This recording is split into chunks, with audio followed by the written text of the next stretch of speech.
In this video, we're going to go over a lesson, or really a series of tips as it applies to customer relations. And this video really has to do with your everyday communications, for the course of the rest of your life, right? These are some best practices that we can try to do or try to implement into our speech to come across as more persuasive when we speak.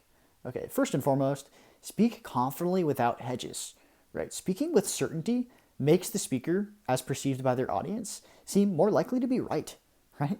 We want to come across as confident and not uncertain. Secondarily is remove filler words, right? And I'm human, everyone else is too, I think, listening to this. The more we can eliminate things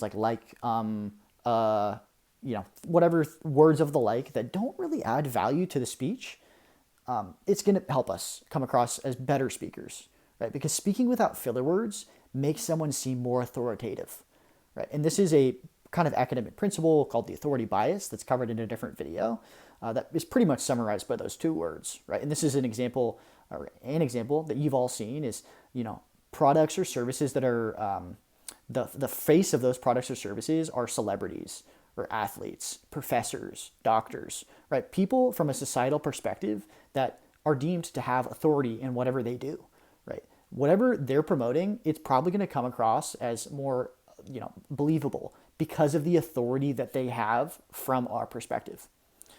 So even this applies to everyday people too, right? The more we can remove filler words from our speech, the more authoritative we are, and therefore the more believable the claims that we make are, right? So remove filler words.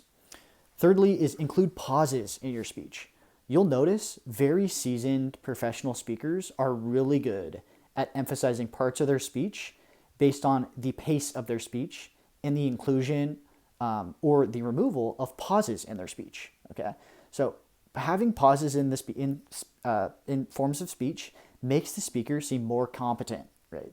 They're more sincere and they're definitely more considered in their choice of words, right? And it makes the listener perceive the speaker more positively, right? They're sitting at the edge of their seat waiting for what they're going to say after their pause, right?